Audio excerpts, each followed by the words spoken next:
If you watched the speculative 1.5 tier list where Pash and I rated all of the armies based on where we think they were going to be, one of the things that we both missed was how good we were expecting gunline armies to be. Now, that's not a direct change in terms of the rules specifically, but in my opinion, it's more of a direct response to Cathay coming into the meta and needing gunlines to deal with them. Now, that's probably a discussion and a video for another day, but as you can see here, City, State, and Nuln, I put them in B tier. When I did my updated stats, I think that Nuln is now possibly an S tier army, if not top of A. So why not let's take this time to have another deep dive into the Arcane Journal, have a look at Nuln, see where we are with it. This video is brought to you by the Close Order Coaching Patron. If you're interested in more information than you can get on a Fix My List, or you're looking to work on specific aspects of your game that maybe I haven't covered in a video, this is the place to do so. Coaching comes in 2 tiers, either a one-on-one, 1-hour chat where we can discuss list building, various aspects of your game, what you'd like to improve on, or a 3-hour coaching game where we can go more in depth onto certain aspects. Both tiers come with a personal Discord channel where you can ask me questions, get list advice, or just plan out what we want to address in the next session. If you have any questions, you can ask on the coaching section of the Close Order Discord, and you can book my time anywhere from 9 AM to 11 PM local time, depending on the day. Obviously, nothing's changed in 1.5 about the actual layout of the composition list. It's still the same units, you've still got the same restrictions and the same additional units that you can take, maybe in different slots. However, the way that we're looking at them now is a little bit different. So if we go down, starting off with the composition list here and the characters, 0 to 1 General of the Empire or Lector Sigmar per 1,000 points. Well, the General's now Leadership 10, so that is quite a nice reliability boost if you're playing something that doesn't necessarily have, you know, captains in every unit making you immune to panic. Maybe you're looking for something like a good leadership bubble, so you're bringing a captain on a Griffin, leadership 10, 18-inch bubble, really nice, gives you a lot of reliability there. This is the sort of leadership bubble that elves have, obviously, famously pretty good at not running away, so that's a nice boost there. Lector of Sigmar, still the same, still has some use cases, but maybe not so much in this detachment as far as I'm concerned. Then we've got captains, again, captains previously leadership 8, now leadership 9. You can, very cheap, they're good caddies for holding various magic items that we'll get into. So captains quite an appealing by now for how cheap they are and the wide loadout of things that they can carry, and they're pretty decent ballistic skill as well. So one to keep an eye on. We've got Master Mages, Witch Hunters, Priests of Sigmar, and Empire Engineers. Now, Engineers were good before. You were going to be taking those. We're still going to be taking those. Nothing's really changed there. Priests of Sigmar, again, very similar to the Lector of Sigmar. You can take them if you go into the prayers of Sigmar, it's a little unreliable. The way that their mechanic works is you take a leadership test in the command phase to use one of the prayers. One of the prayers you can use gives them a 5-up ward save against shooting attacks, which is fine. That is solid, but it's very unreliable. Priest of Sigmar, leadership 7. You've got to take it on your own leadership. Lector of Sigmar, leadership 8. If you're doing it here, you've got about a 56% chance to get the ward save off, and I personally don't think that that's a high enough chance to want to lean into if I'm protecting something very something I need to keep safe. But Witch Hunters, obviously very flexible. The reason you're taking the Witch Hunter is going to be for the suffer not the vow that they have, and they can gain hatred to various different units, but more importantly come with magic resist, or can give your attacks magical if you're worried about ethereal, which this list does really struggle with. So there's a variety of buffs that we can put in there. Master Mages, you can only take up to a level 2 wizard in this detachment. There's no top level, level 3, level 4 wizards for Empire that you can take in the Nuln detachment. And that's less of a problem than it was before. So the things that were good and you might have considered taking character slot already, the generals and the captains, the witch hunters, are either as good or maybe got better. Engineers, obviously, as well, very good in there. And the stuff that was bad about the detachment, the limited characters in terms of, magic output, magic defense, that is less of a problem. Magic missiles, less of a problem that we have to deal with in the meta. Debuffs, all those sorts of spells. Having a level 1 or level 2 wizard is often going to be enough magic defense. Sure, you won't stop everything, but it gives you just a little bit of protection. And remember that mages do come with magic resist 1 on them as well. So it's double duty. If you're putting a character into a unit that you want to protect, giving them the magic resist 1, also making sure that they're, got a dispel threat in there, covering them for at least 18 inches, which is going to cover you a lot of the time. Moving down to core, we've got the same story. It's still the same units, but the units are now better. So what do you have to take? You have to take at least one unit of Nuln state troops or veteran state troops, which it says down here. It explains what they are. Basically, it's just normal state troops, but they do have some slight tweaks. You've got to have at least one detachment of missile troops and or swordsmen. That is a bit of a downside in my opinion, but it's not the end of the world. You also have to equip your state troops with halberds, and the missile troops have to be with handguns, and then the swordsmen have hand weapon shields, yada yada. Also, you can get free sergeants in there, which is nice if you're taking just 5 models with handguns. Getting one with a slightly better ballistic skill, not too shabby there. So we've got state troops which previously were not particularly appealing, but in the 1.5 meta, where infantry are better, you've got more combat res, you've got more, the infantry outnumber, dragons can't just charge you in the front.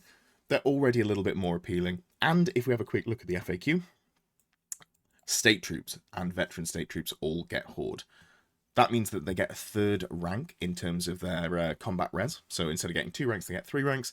And of course, this interacts with the magic banner that previously not many people were taking.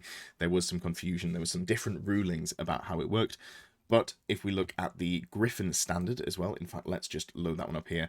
The way that it works, it gives you an additional pip of combat res for every rank. So previously, whether you had 2 ranks, you were getting an additional +2 combat res for 50 points, which is, on par with Warbanner. Warbanner is +1 combat res for 25 points. This was +2 for 25 points. Now, given that you can have 3 ranks of combat res, you're going to be getting +3 combat res for a 50-point banner. So this is suddenly very efficient. The veteran state troops are going to be coming in with close order, standard, 6 for the Griffin standard, which takes you up to 8. Probably infantry outnumber, so you're just baseline about 9 combat res if you've got a decently sized unit there. You can put a battle standard bearer in there if you want, or you can not bother. It's just very, fire and forget. You put it somewhere, it's got a lot of static combat res, it's going to take a lot of effort for your opponent to remove it. Speaking of state troops and veteran state troops, just to look at the actual stat line, I think it's always worth paying the extra 2 points. So obviously we have to take a unit of these. If you're going just minimum size, if you're taking 10 state troops and then 5 missile troops just to fill your tax, that's fine. It's the cheapest you can do it. Comes in at, 75 points, something along those lines, so not too expensive there. But if you want to go slightly bigger, if you want to go for that combat res brick where you can just leave them alone, you don't have to put support into them if you don't want to, I really like the veteran state troops. They've got a better weapon skill, which theoretically is a nice offensive boost, but realistically it's more so you don't get hit on 3s a lot of the time. If you're weapon skill 4, you almost never get hit on 2s. So enemy dragons or lords, weapon skill 7, anything like that coming in, still going to hit you on 3s, makes you a little bit tankier. Also on top of that, the average sort of good core weapon skill is going to be 5. Silver helms, elf cavalry, that sort of unit is going to be hitting at weapon skill 4. So you've got some good defense there, being hit on 4s instead of 5s. On top of that, same stat line across the board, even the same leadership, but you do come with veteran, which is a really nice buff to have if you're going to be sat more on your own. Yes, you can have an 18-inch bubble, from a general on a, on a chicken, on a griffin or an imperial griffin. That's really nice. But if you just want to make sure that they're not running away or not falling foul to stuff that's really good in the meta, for example, so there's a lot of shooting that might cause panic tests, you can, with the veteran, gives you the reroll there, or theoretically your opponent might be bringing vampire counts and they're going to try and use banshees and terrorgeists to scream your unit to death with wailing dirge. Having that reroll, really valuable. I've been playing a lot of Bretonnian Exiles using those Yeoman Guard with the veteran on them. It just feels almost unfair to have that level of reliability on, what is effectively a cheap-ish core unit that's going to sit there, get some combat res without needing too much support. So veteran state troops, really worth looking at now, whereas previously they weren't. And I think that's a nice change for Empire players overall. When you see Empire players typically talking about their army or what they like playing, it's not that they go, oh, I want to bring specifically, 37 war machines. There is an aspect of that. But a lot of people are like, oh, I just want to put loads of bricks of infantry on the table. And it's nice to have at least one solid brick that is, very solidly competitive. Definitely worth putting on the table. Next up in the core, we've got the Outriders. And I'm going to come back to those because this is the main draw for Nuln in my eyes. It is probably the best unit in if not Empire, just overall, it is the best unit in Nuln, pretty inarguably, the best unit in core, very clearly. So we'll come back and we'll talk about that one more in depth. Also, we've got Free Company, Militia, and Empire Archers. Both of these are fine. I don't mind taking them. Empire Archers more than the Militia. In fact, I'm going to have to remind myself how many points the Militia are, because I feel like they're... Yeah, it's 6 points a model. I think I probably wouldn't ever take these. They are worse equipped than the standard just state troops. If I'm looking for a cheap-ish infantry unit, I'm just going to go for the state troops. I'm not going to worry about the militia. They come with a lot of rules that are real downsides, with Impetuous on their levies. They do have Horde and Warband, which is nice, but, we're not going to worry about the militia. But I do quite like the archers in that you've got a skirmishing infantry unit that has Vanguard built in. You can pay a point to give them scouts. You can pay to give them Fire and Fleet. I probably wouldn't bother with that. You can give them a unit champion if you're worried about being challenged out. But I've talked a lot about how I like having units that can sit on off objectives, 14 skirmishers touching a wood, suddenly they're -2 to be shot by enemy ballistic skill shooting, all of that sort of setup. So I think that Empire Archers are pretty solid. They're probably not going to make it into my competitive non-lists, but there's absolutely nothing wrong about bringing them, and it's a cheap way to put some additional firepower into the list, which is much worse point per point in terms of the output it has, but much better defensively point per point, given how much the Outriders cost in comparison to them. Into Special, we've got a lot of the sort of standard pieces that you might expect. Great Swords, they did go up to Strength 4 base, but until they come into core, I'm not even considering them, unfortunately. Pistoliers, Outriders, if you go above the 0 to 1 unit per 1,000 points that you can take in core, which you might well do. Empire Knights and War Wagons. Some of those have some use in there, but it's mostly going to be a case of overspill for Outriders and probably not anything else that we're super worried about. However, also 0 to 3 war machines chosen from the following list per 1,000 points, Great Cannon and Mortar. I am vaguely interested in seeing mortars on the tabletop. We're starting to see bigger bricks of infantry. However, I think that is being stymied a little bit by Cathay. Given that Cathay can fly nearby, drop bombs, and also have a good amount of ballistic skill shooting, the large templates of, I want to say it's strength 2 for a mortar, not anything particularly exciting in terms of the output you can get out of this unit here. But I do want to see them on the table. I'm curious if a full gun line with just, as much artillery as you can shake a stick at gets onto the table has any use. But anyway, not particularly what we're looking at here. Great cannons, named correctly at the start of the edition, arguably the best cannons. They've got some competition that's come out now with the Exiles Bombard and the Grand Cathay cannons as well, but they're still very, very solid. Good range, good strength, good AP, D3+1 damage. You're very happy to see these in your list, and they're relatively cheap as well for what you get. Into rare, and I think this is where it gets really interesting, and this is where a lot of the differences that you'll see between lists start to come in. So in terms of rare, 25% of your points, we've got Road Wardens. Now, Road Wardens are fantastic, and I think I did not fully appreciate how good they were when this Arcane Journal came out, and obviously we've seen changes in the meta, but these are Pistoliers, but with Ballistic Skill 4, so you've got good output. They've got some really good rules on there. We'll get to them when we, go through the units properly, but I think Road Wardens are a fantastic pickup. The fact that you can give them ambush, you can keep your drops low, which if you're playing a gunline list where you're looking to try and get that first turn, get that extra turn of shooting in before your opponent reaches you, really valuable. On top of that, you've got 0 to 2 war machines per 1,000 points, where you can take the rocket Hellblaster volley guns, which are very good, the Hellstorm rocket batteries, which are funny, and then you could have 0 to 1 steam tank per 1,000 points. I personally feel like in this list the steam tank is a little bit of a trap. However, not everything has to be the most competitively cutthroat list.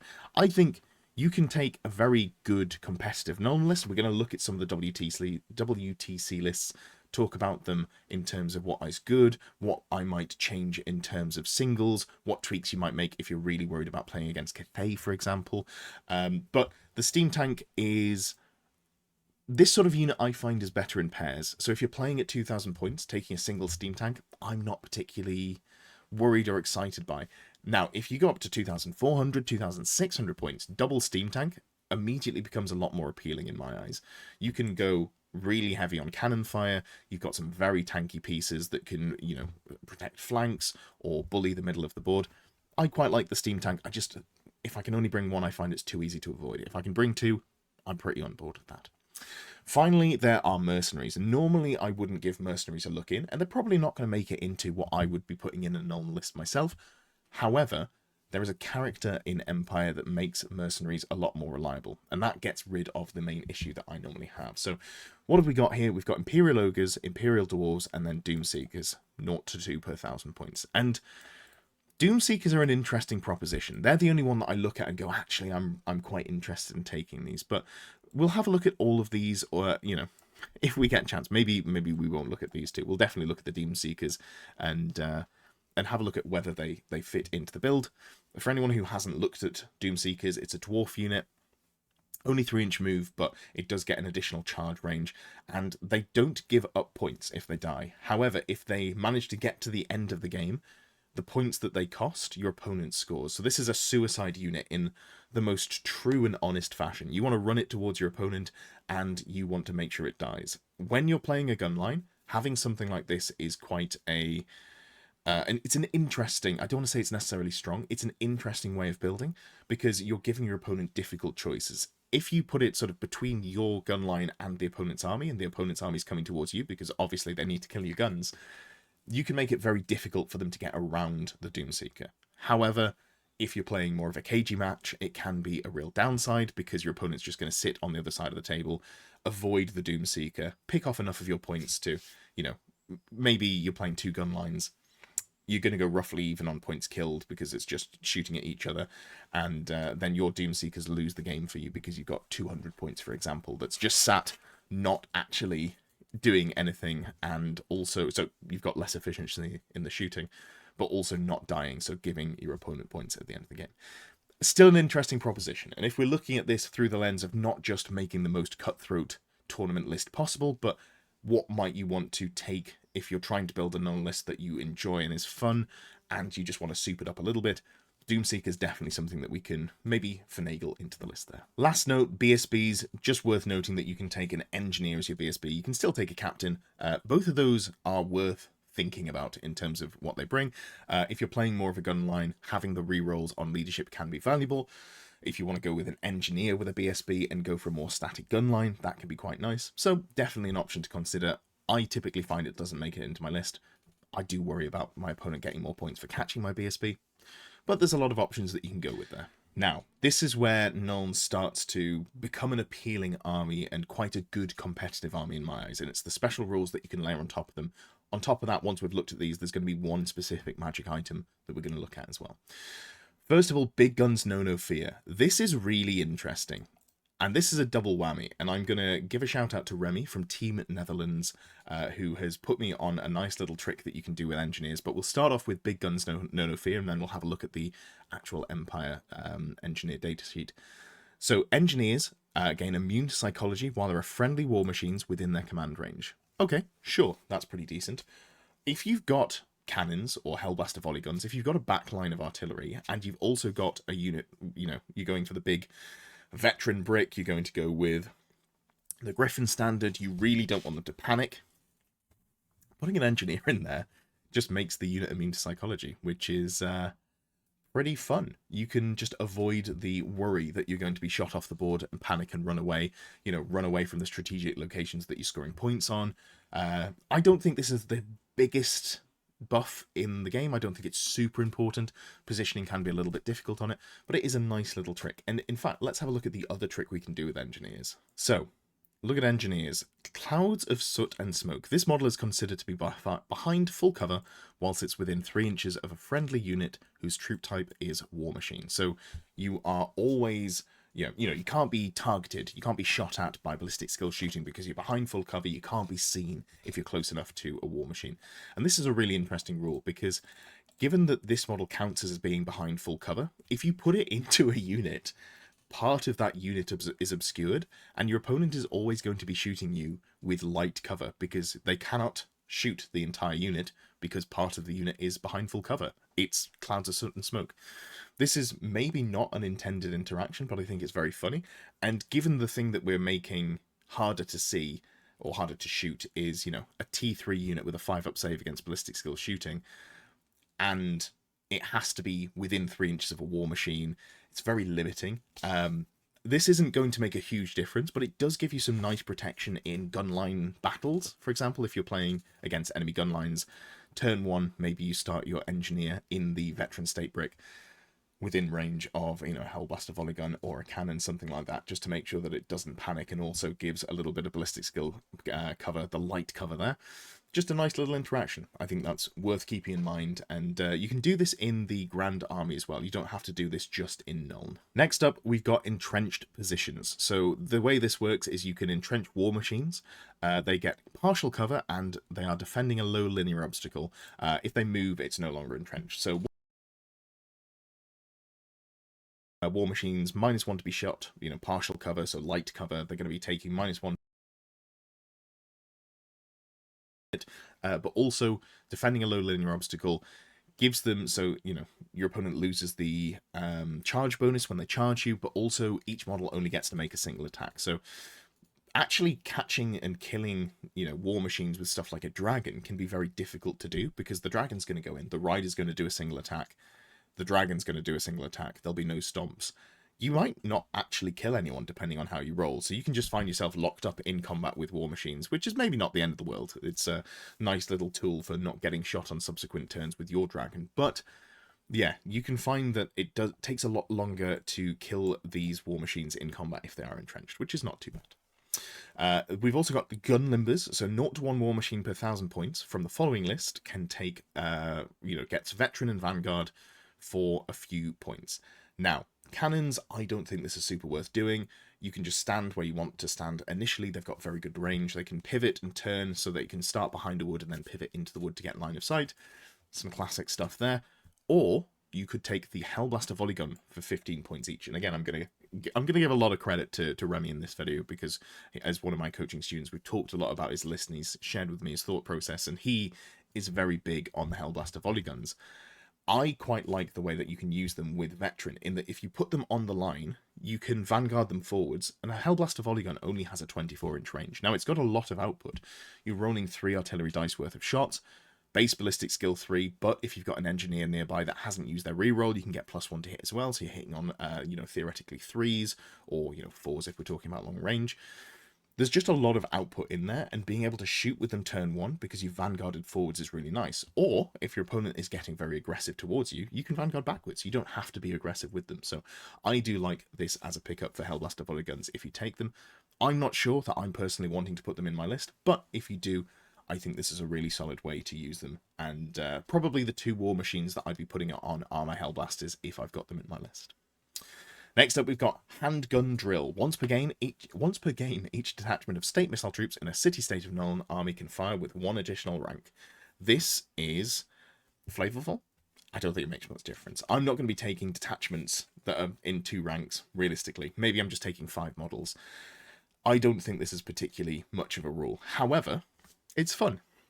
Not everything has to be looked at through the lens of pure competitiveness. There's already a lot of good stuff in here. And also, you get to confuse your opponent by having a single line of 5, you know, 5 handgunners and saying, this turn I'm going to shoot with an extra rank, and you don't have a second rank. So just fun to mess with people in a in a non-terrible way. But yeah, doesn't do much for me. It is here if you wanted to take larger units of detachments, you can do and shoot with an additional rank. Don't get fooled into using this too much, because then for 5 turns you're only shooting with a single rank, and yeah, you're losing a lot of value there. We've talked about the Nuln state troops. Again, you've got to take a detachment of state missile troops and or swordsmen. That's fine. It's a little bit of a tax for the detachment, but a lot of armies do have some level of tax. And then finally, we've got veteran Outriders. Veteran Outriders, missile weapons wielded by Outriders in a city-state of Nuln army, are not subject to the ponderous special rule. Oh, let's talk about Outriders. I've talked about this a couple of times on stream or in videos. When I was starting out with Old World, I was coming from 40k, I had 40k brain, I didn't really understand all of the overlapping rules. It'd been a long time since I'd played fantasy. I was looking through the book, I was looking at weapons, I was curious as to what things did, I was, you know, getting the nostalgia of like, oh, I remember, you know, a longbow, strength 3, you know, 30 inches, yada yada, all of that good stuff. And I I came across the repeater handgun and I thought, this thing is nuts. It's 24 inches, so that's a pretty decent shooting range. Strength 4, AP 1, Armor Bane 1, multiple shots 3? Wow, that is a fairly nuts amount of output. Far more than I thought anything else that I was seeing was comparable. You know, I was comparing it to High Elf Archers who were doing a single shot at Strength 3, AP 0. Obviously, it turns out that ballistic skill shooting hasn't been particularly effective outside of some very specific use cases where you're taking huge units of poison shooting goblins or skeletons and you're teleporting them around the board. But outside of doing some fairly bizarre things, you weren't getting a lot of value out of smaller or mid-sized units of ballistic skill shooting models. And I thought, wow, repeater handgun, this is going to be nuts. Why not just take loads of units of Outriders? And this was before Rule of 3 was officially, introduced. I was like, what if you just take, units of 6 Outriders? How many can you take in 1,000 points of special? Can you just take like 6, 7 units of them, something like that? Very quickly came to realize, after I played a couple of games, not even of Empire, just in general, that there's lots of modifiers that make that not work the way that you think it should. First of all, ponderous. When you move and shoot, you suffer -2 to shoot instead of 1. So that's a really big downside. You've got to be where you want to be. Black powder weaponry typically has this. I think maybe all of it has this. But it's a real big downside, and it means that you've got to be a lot more measured and considered. And there is a downside to taking the increased output of a handgun over something like, a crossbow. Well, crossbows are ponderous. Over something like a bow, which is more mobile but has less output and less damage. Also, the range is a little bit harder to use when you compare with ponderous, because 24 inches, if you go first and you don't move, you're not shooting your guns. You start 24 inches away from your opponent. So some real downsides there. However, if we go back to here, they're not subject to the ponderous special rule. Fantastic. Suddenly, if we're moving and shooting, we're shooting at -1 to shoot. Well, -2 when you factor in multiple shots as well. Very nice there. While we're talking about Outriders, we're just going to skip straight ahead to the enchanted item that really makes them tick, which is Squintoffin's Marvelous Magnifier. 35 points, it's extremely common, which means you can take multiple of them. This is really important because if it's another way to ignore a modifier in your Outriders. You're getting more of that incredible output that you were, able to put into your list, but previously was limited.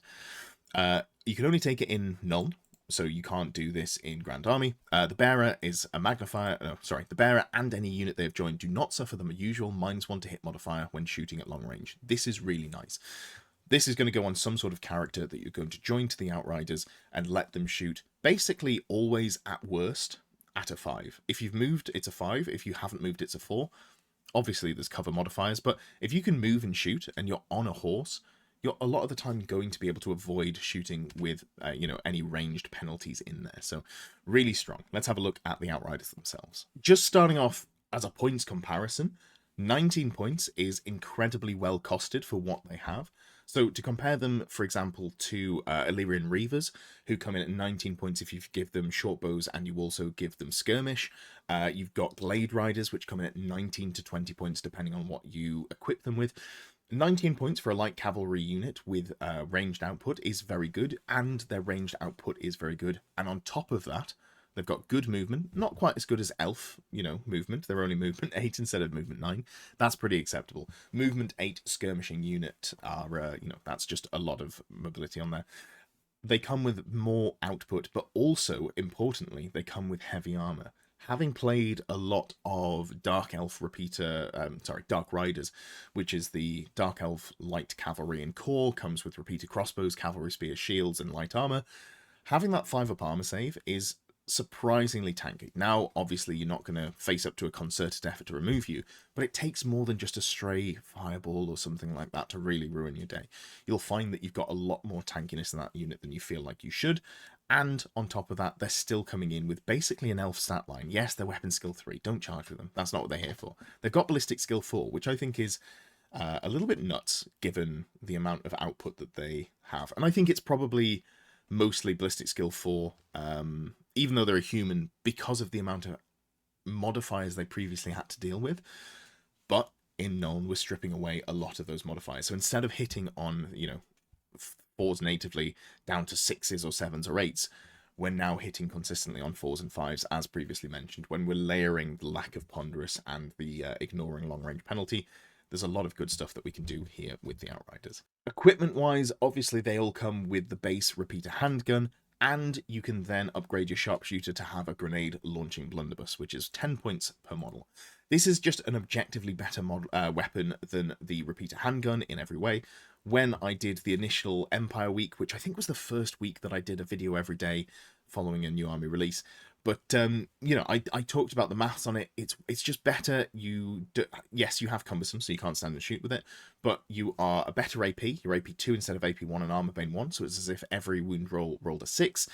You don't take the penalty hit to hit for multiple shots because you're only shooting a single shot.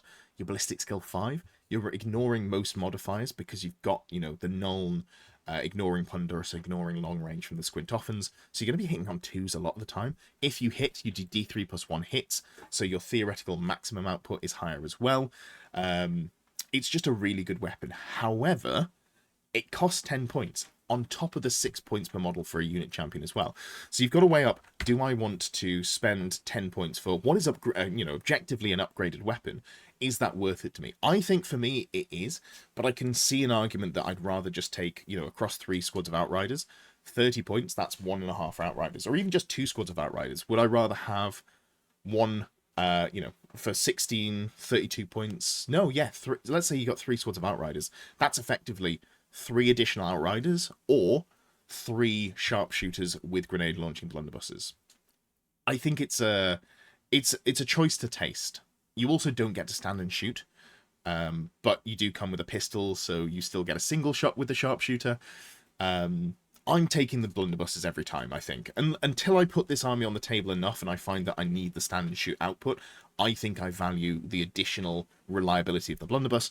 But if you're worried about, you know, wanting to make sure that you've got more stand and shoot, wanting to make sure you've got more models, you can skip the sharpshooters and just go for the Outriders there.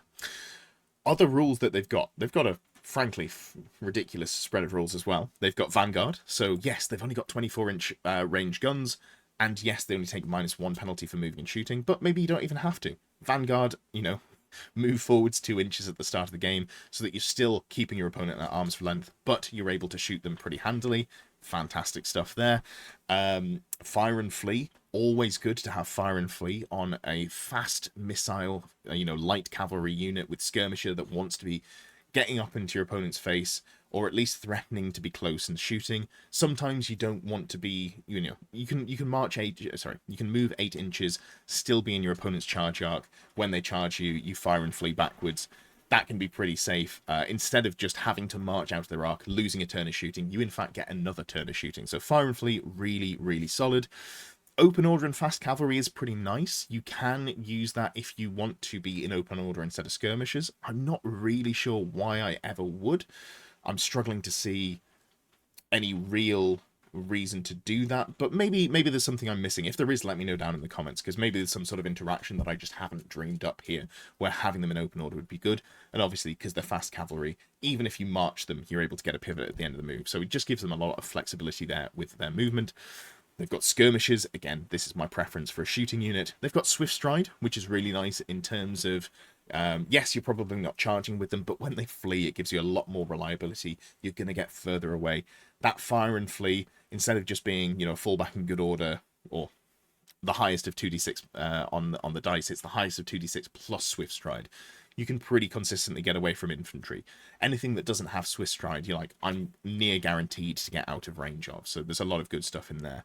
Vanguard as well, we've just talked about. All great stuff. Really like the package of rules that they've got, and it layers on top of each other to have a unit that has a real good amount of output.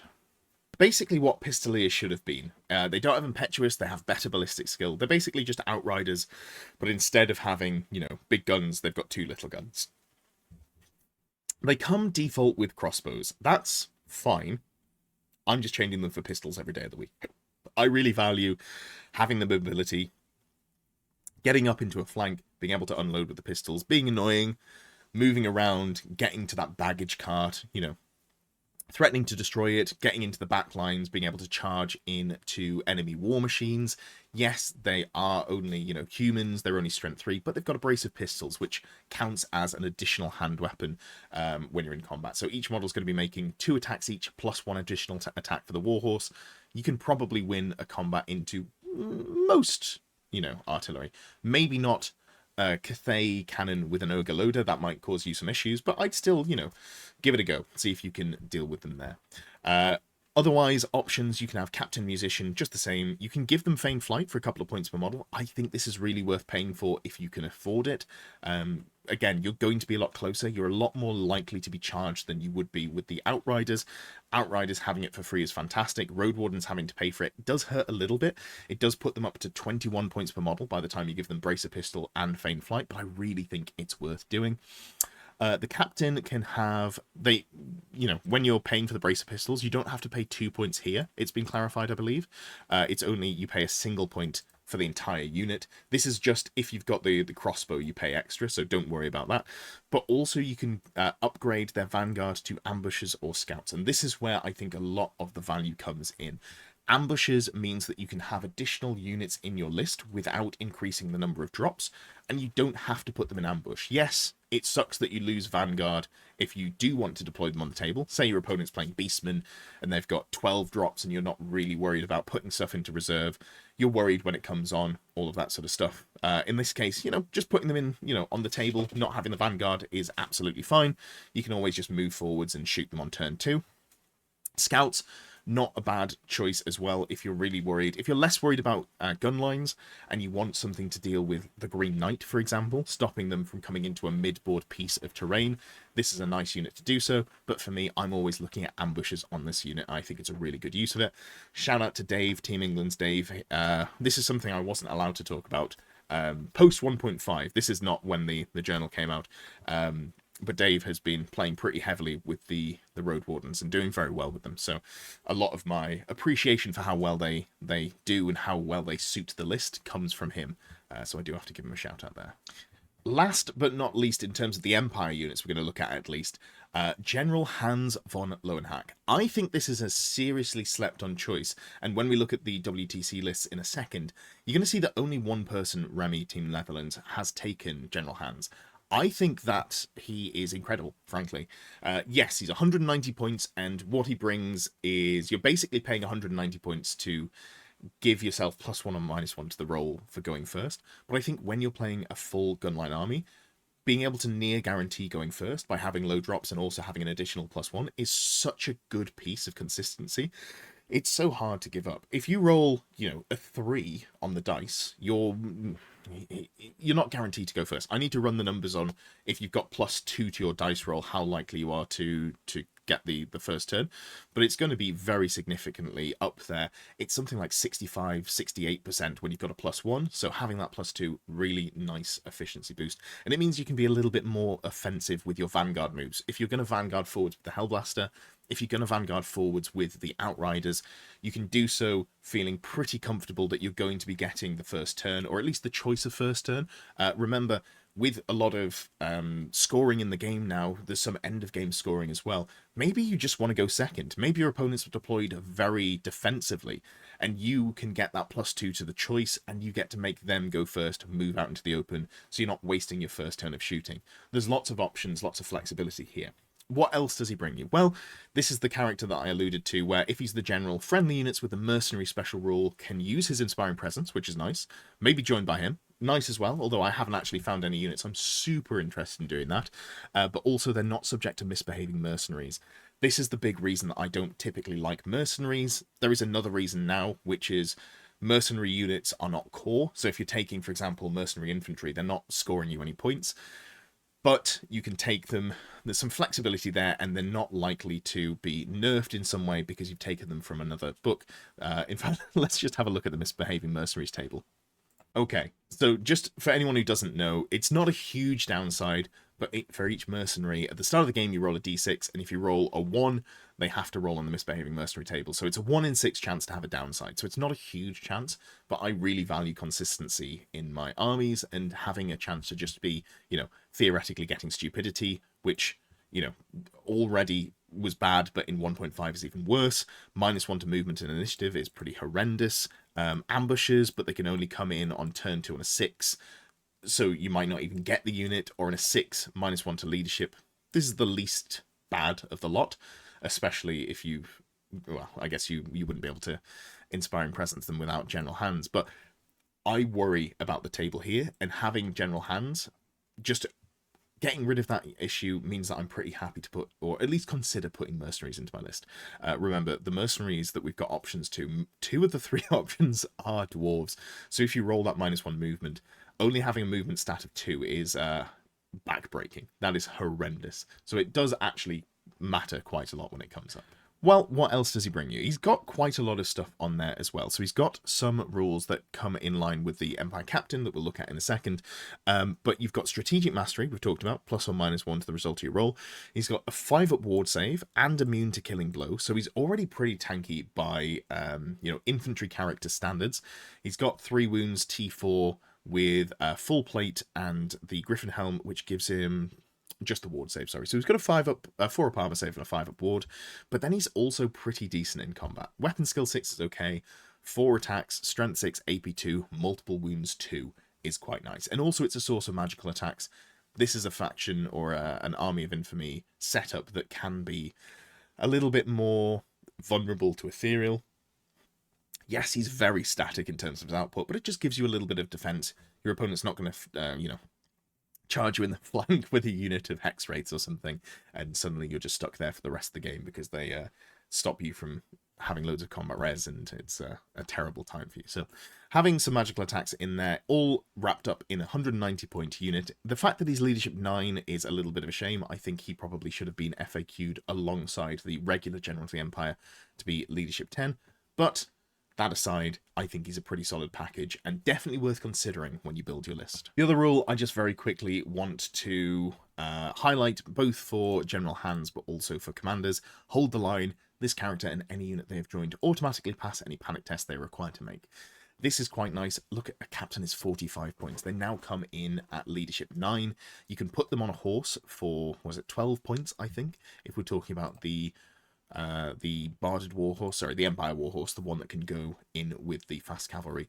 So for 57 points, you've got a unit that's making the unit they've joined ignore panic tests. They've got good leadership in case they need it, but also a good caddy for holding some sort of ranged weapon theoretically, and Squintoffin's Marvelous Magnifier. So a good pick there if you want to go down that line. While we're looking at units, let's just have a quick look through at the mercenary choices. We have got the Imperial Ogres, and I think there's a lot of customizability and fun stuff in here. I'm probably not excited about taking any of them. If I was going to take them, the thing that I'd be looking at, we've got a base point of 31 here, 3 points to give them heavy armor, probably worthwhile, and then you're looking at, I would say, realistically, maybe giving them the light cannon, which is an aggressively okay ranged weapon. 18-inch range, strength 4, AP -1, armor bane 2, and it does D3 hits instead of the normal one. So it's the, it's a standard lead belcher style unit there, but I think just a little bit more consistent. I will say I think there's too many modifiers to this. Long range, moving and shooting. I think it's going to be very difficult to get good value out of this. You could also go with some sort of countercharge unit with like great weapons. Yeah, I don't love them, but if you really love ogres and you want to put them in your list, I don't think it's the end of the world to do so. They are pretty mobile, and they do have some level of punch in there. So the unit that I'm least excited about is probably the Imperial Ogres. Let's look at the other two. Now, Imperial Dwarf Mercenaries. This is a unit that I really want to be good, and I can't figure out how to make them worth taking. But in theory, they've got some fun stuff in there. They are 8-point dwarves. They come with light armor. You can upgrade that light armor to heavy armor for a point of model. So 9 points with the standard heavy armor you'd expect on a dwarf. You can give them full command. They can have the veteran can have weapons runes, and 0 to 1 unit can have standard runes. So you can do some sort of combination.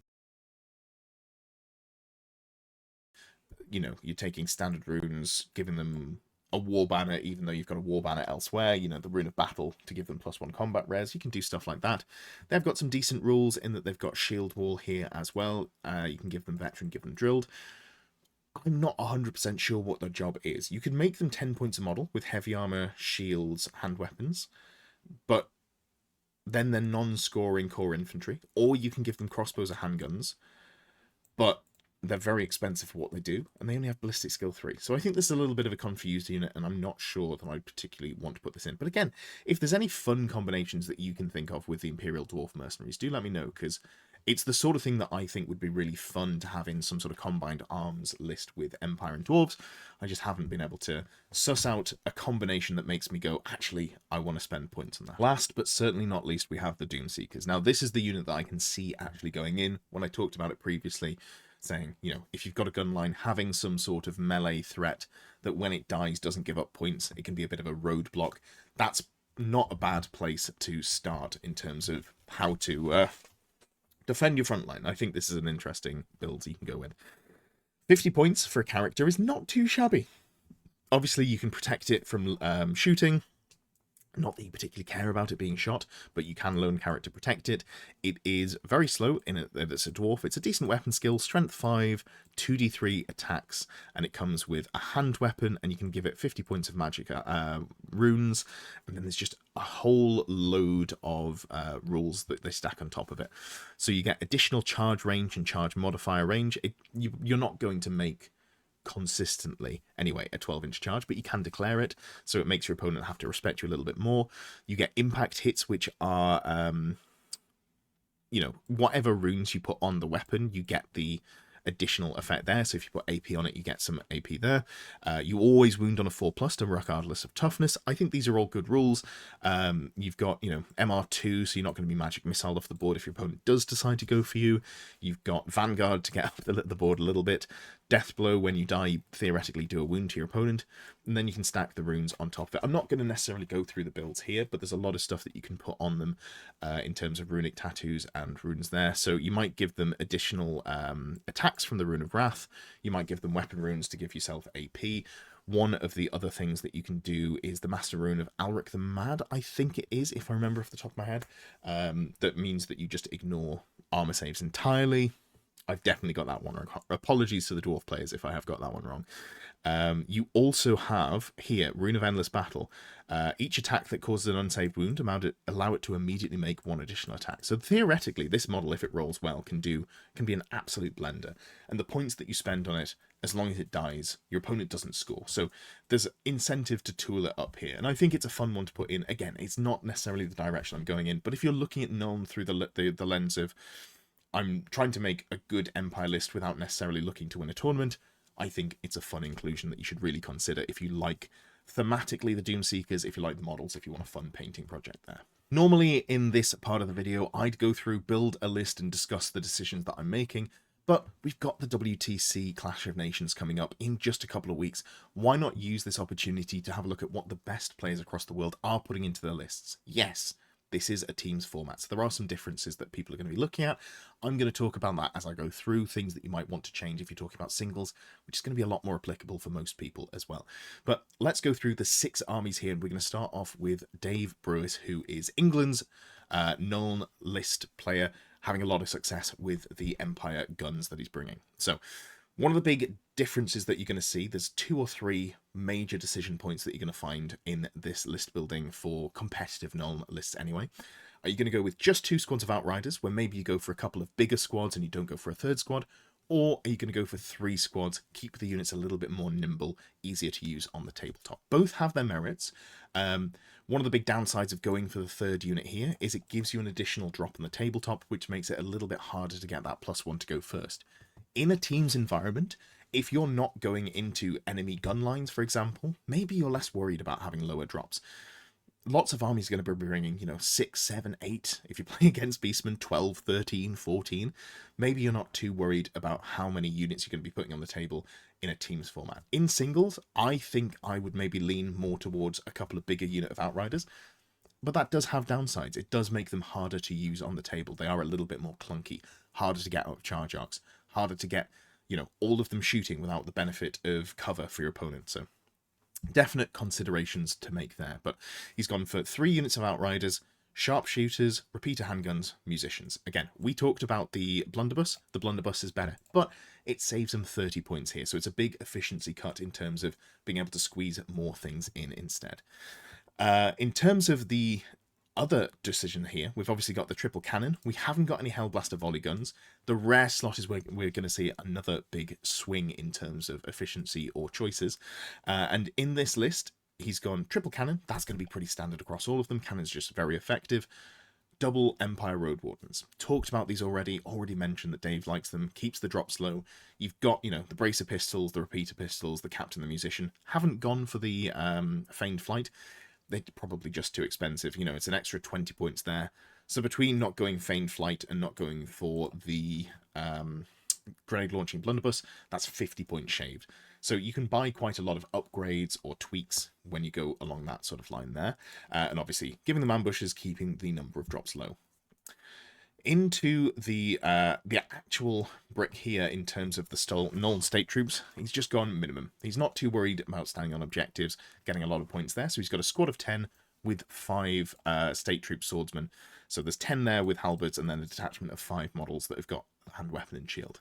Just keeping it sort of as cheap as possible. Hasn't even gone for the veteran upgrade, just given them Sergeant Musician and then the free Sergeant on the smaller unit. You can use them as march blockers, use them as move blockers, put them in marching column. Lots of good stuff you can do with them there. Use them as protection. If you're playing against enemy gun lines, you can just put them in front of your, you know, shooting units, your relatively squishy Outriders. Use them to soak 1 unit's worth of firepower. I think that's quite a nice choice there. And in terms of the characters that are joining the unit, we've got the Witch Hunters, triple Witch Hunters on Warhorse, Squintoffin's Marvelous Magnifier. We're going to see this on every character that's joining the Outriders. This is just a default.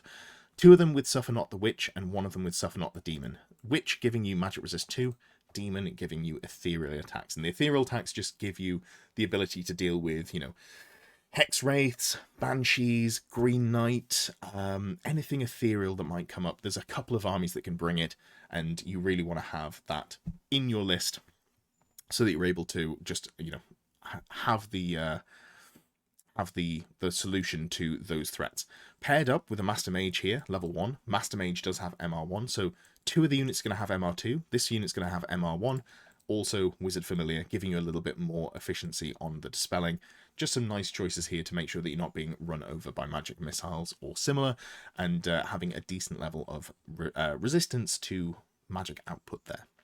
General on a Griffin, full plate, Witch Hunter's Ward, white cloak. Just keeping it cheap. This is a very cheap Leadership 10 bubble. Nice to have. I maybe would have liked to see a little bit more on there. Maybe you could squeeze in the Dragon Hunter bow or a lance, something along those lines. But this really is just a pure... We're not worried about what the guy on top's doing. He's there to add some saves. The Griffin can do a little bit of output. It's got a little bit of counter-charge threat, but also it's there for the leadership that you're bringing across the board. Into Italy's list. Now, Italy's gone quite different in that their gun cannons, you've got 2 of them with gun numbers, so they're able to, you know, vanguard around the board a little bit. They've got 2 units of the Outriders, but they've gone for the grenade launching blunderbuss. Still got the wardens, keeping things the same there, but they have sprung for the Feigned Flight. No musicians with the Feigned Flight, which I think is a little bit of a miss. Obviously trying to keep points low so it can fit them in with the steam tank, which I'm not a huge fan of, but you can get value out of there. If you want Feigned Flight, I'd really recommend a musician for the +1 to rally. I find that very useful when you're running around with light cavalry. Slightly more on the state troops, but keeping it quite low. Just 12 in the main unit, and then you've got the detachment of 5 missile troops as well. And then when we look at the rest of the things that are going to be supporting the characters with the, supporting the Outriders, we've got the General of the Empire on horse with a lance, which I think is interesting. Dragon bow, twice blessed armor, giving you a hammer hand if you get into combat, so you can theoretically detach this and run it around solo, or charge in a unit if you need to, but providing the immunity to Ponderous from Squintoffin's Marvelous Magnifier. We've got a Witch Hunter here doing the same thing with Suffer Not the Demon. So again, looking to bring magical attacks on the shooting, making sure that we're not just going to get absolutely hamstrung by someone bringing, you know, 2 Cairn Wraiths, 2 Banshees, a unit of Hex Wraiths, something like that, and half of the opponent's army not being able to be shot off the board. Other choices we've got here, we have got a BSB with the Blazing Banner. I think this is a really interesting flex because you don't have to put this character into a unit if you're going to, you know, if your opponent has a ward save against flaming attacks, you don't have to join the unit. But it's bringing magic resist, it's bringing flaming attacks in case you come up against something like, I don't know, Troll Horde, or some undead are vulnerable to flaming. So Tomb Kings, for example, it gives you a little bit of play there as well. And a couple of engineers. No engineers for Team England, something that's worth noting, just relying on the cannons as they are. A couple of engineers here, one of them with Von Trickshot's Wondrous Arquebus, which is a 25-point magic gun, basically just another war machine in and of itself. So some choices in here I really do like. Not a huge fan of the steam tank, but I really like the couple of engineers. The Arquebus is good.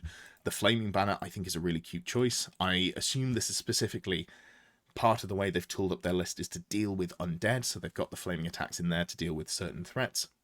Yeah, some fun stuff in there, some interesting choices that they've made. On to Remy's list. Remy has done something very different in that he's gone hugely into war machines, 3 cannons, double hellblasters with gun limbers, triple engineers. So this is really just, I'm going to blast you off the table, leaning on that. Still 2 units of 10 Outriders, got the, you know, the ranged punch there, but pairing it with a huge brick of 35 veteran state troops with full command, Griffin standard, you know, 5 handguns as well that you just have to take. I really like this version of the list. It is, in my mind, this leans more to singles. So you've got more ability to play the mission, and in matchups where it's a little bit harder for you to win.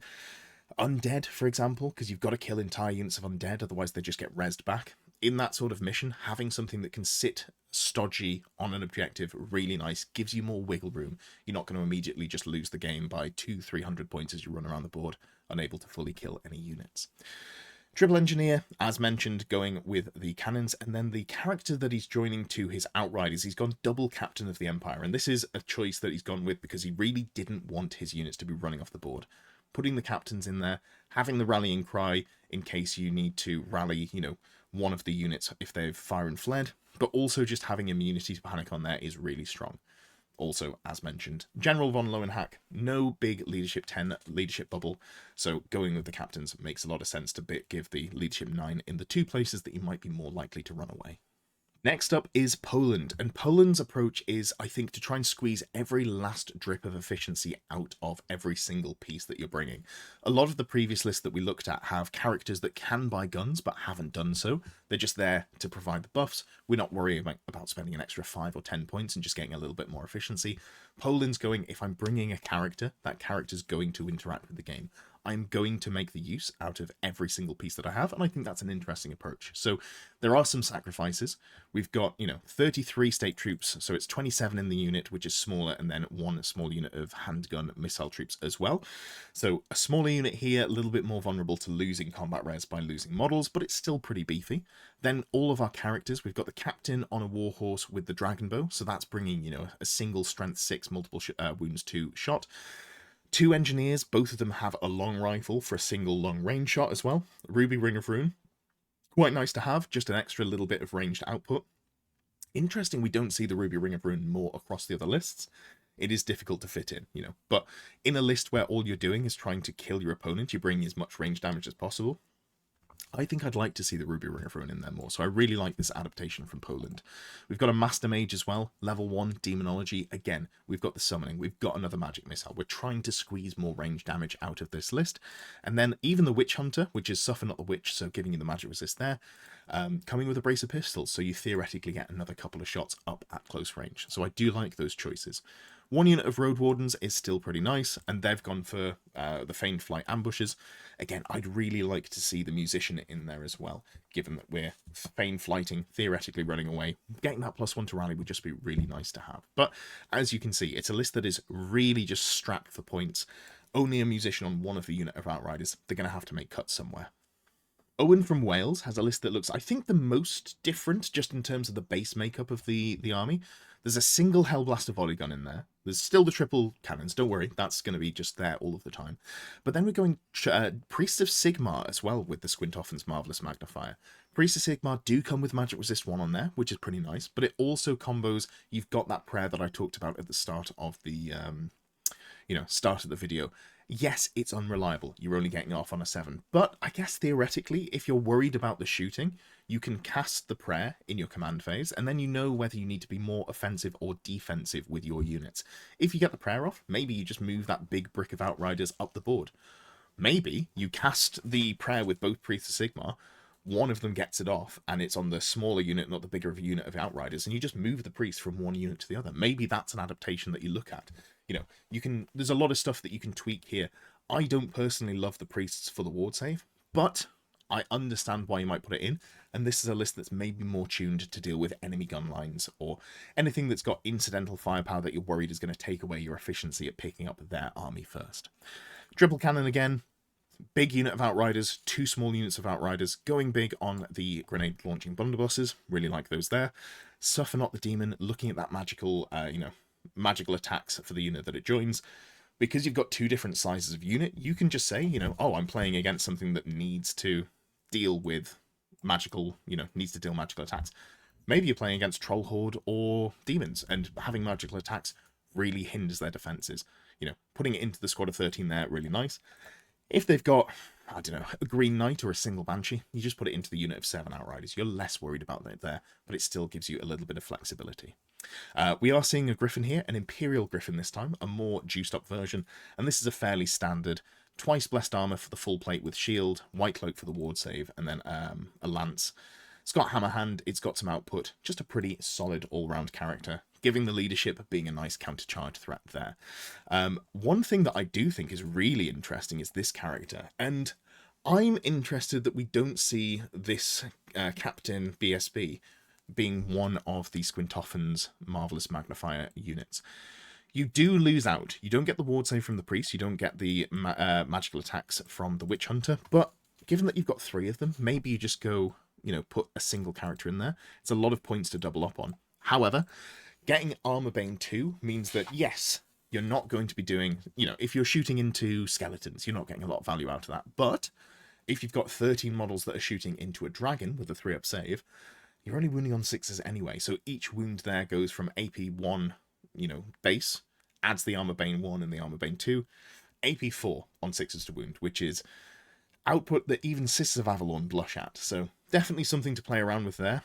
This is the only person that I've seen do this, and I think it's a really interesting choice. I've been drafting a lot of different versions of lists for Nuln, and I think Razor Standard is one that I'm going to have to test playing around with. I think it's a really interesting decision to put in there, and I do like it. Last but certainly not least, we have Nick's list, and Nick is running a list that's very sort of, when I look at this feels like a good all-rounder list. If I'm looking to run something singles-wise, if I'm not worried about pairing into specific matchups, this is the sort of decision-making that I might like to see. So we've got 2 big units of Outriders here, both with the Blunderbuss. We've got triple cannon. There is a steam tank. I've talked about the steam tank previously. I'm not a huge fan of, but, that's fine. There's a 3rd small unit of Outriders with the grenade launching Blunderbuss as well. If you think that the Blunderbuss is just good value, having a 3rd smaller unit for that specifically is not a bad shout. A decent-sized unit of state troops, and then we've also got double wizard with demonology, so trying to squeeze out those magic missiles, still giving magic resist 1 to the unit that they're joined to, having the dispel threat across the board in the 2 units of Outriders they've joined to, really nice stuff there. An engineer, just a single one to go with the cannons, you probably don't need more than 1, and a couple of captains here as well. Again, this feels like quite expensive doubling up, but the captains do bring, rallying cry. They do allow you to bring weapons, so one of them's a BSB and one of them is the Dragon Bow, just bringing a lot of sort of leadership reliability here. I think if you're going to bring a BSB, I'd like to see it having something, give it some sort of ranged weapon. I'm not sure that it's worth having just on its own, but, it's still solid. Maybe drop the mage for it. You could, 100 points buys you another 5 Outriders. You could go from 5 to 10, although I guess you'd need another Marvelous Magnifier carrier.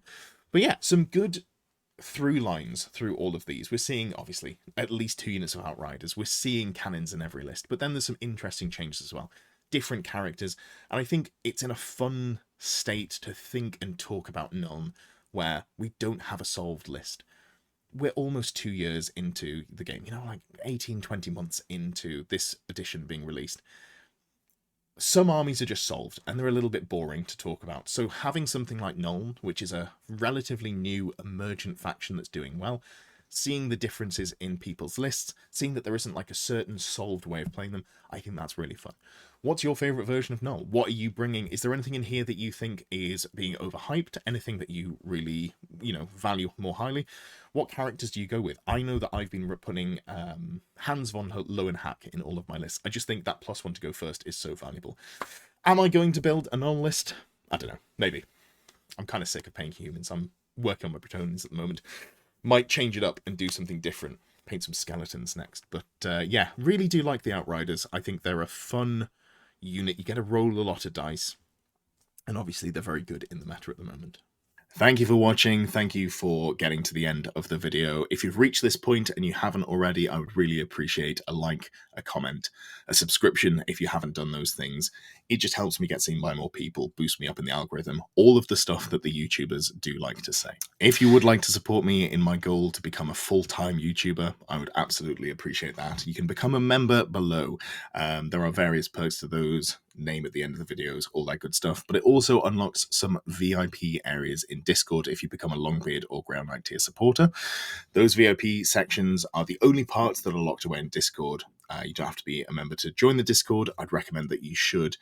We've got about 450, 500 people on there. It's a great place for discussion, a lot of fun. I do try and chime in as much as possible. And it's also where the Fix My List show lists are put, and also if you are one of the Grey Knight or Longbeard tier supporters, where you participate in choosing which list I play in the monthly Pick My List series.